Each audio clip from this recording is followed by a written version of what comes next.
شیطان چاہتا ہے مغموم رہے مومن، محزون رہے، مشوش رہے، پریشان رہے، خوش نہ رہے، خشک رہے۔ تو امور مشوشات سے اور ایسی باتیں جس سے غم پیدا ہو، قلق پیدا ہو، پریشانی پیدا ہو، ان سب سے بچنا چاہیے۔ اللہ کے راستے میں منزل تک پہنچنے کے لیے ضروری ہے فضول غم سے بچنا چاہیے۔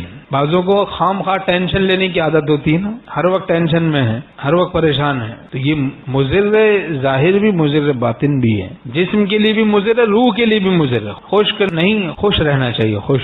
اور کسی غم کی بات پر اتنا غم کرنا جس سے صحت خراب ہو جائے، یہ بھی رضا بالقضاء کے خلاف ہے۔ اتنا ٹینشن لینا، دنیا کا ٹینشن اتنا لینا، کیونکہ دنیا کے لیے اللہ تعالیٰ نے ہمیں زندگی دی، حیات دی، اپنی عبادت کے لیے ہے۔ ہمارے شیخ فرماتے تھے دنیا کا غم بےہودہ غم ہے، اس سے دل مردہ ہوتا ہے، اللہ کا غم اصل غم ہے، اس سے دل زندہ ہوتا ہے۔ ہم ایسے رہے یا کہ ویسے رہے، وہاں دیکھنا ہے کہ کیسے رہے، حیات دو روزہ کا کیا عیش و غم، مسافر رہے جیسے تیسے رہے۔ اکثر غم کی عمر ایک ہفتے سے زیادہ نہیں ہوتی، اکثر غم کی عمر۔ غم بھی مخلوق ہے تو اس سے ڈرنا نہیں چاہیے بھائی، مخلوق سے کیوں ڈریں ہم، اللہ سے ڈریں۔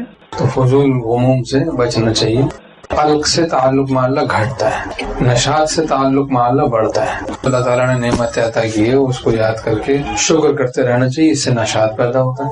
اور دوسروں کے غم کو سوچتے رہنا، اپنے غم کو سوچتے رہنا، پریشانیوں کو سوچتے رہنا اپنی یا دوسروں کی، اور دل کو غمگین کرنا، یہ باطن کے لیے مضر ہے، دل کے لیے مضر ہے۔ قلق سے تعلق مع اللہ گھٹتا ہے اور نشاط سے تعلق مع اللہ بڑھتا ہے، اسی لیے امور مشوشات سے بچنا چاہیے۔ ہر تشویش کی بات جس سے دل مشوش ہو اس سے بچیں، امور مشوشات سے بچیں۔ ہر تشویش کی بات، پریشانی کی بات، الجھن کی بات، غم کی بات، فضول، اس سے بچنا چاہیے۔ ایک گناہ سے بچنے کا غم ولی اللہ بنانے کے لیے کافی ہے۔ ویسے ہی بہت ساری ٹینشنیں لوگوں کے ساتھ، اور غم کی بیماری میں مبتلا ہو کر لوگ ڈپریشن میں مبتلا ہو کر نفسیاتی ہو رہے ہیں۔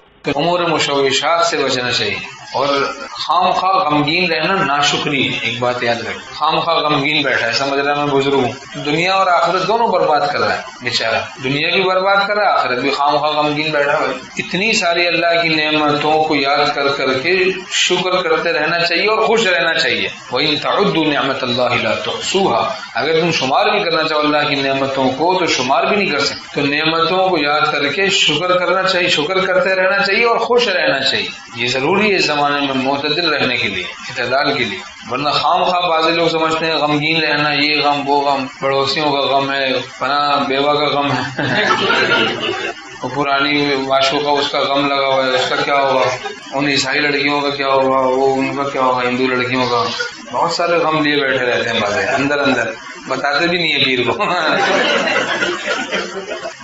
بس ان کے غم میں خام خواہ مبتلا۔ ارے بھائی ٹھیک ہے، دعا کر دو، اللہم کل خیر لکل مسلم، یا اللہ تمام مسلمان مردوں ان کو وہ تمام بھلائیاں نصیب کر۔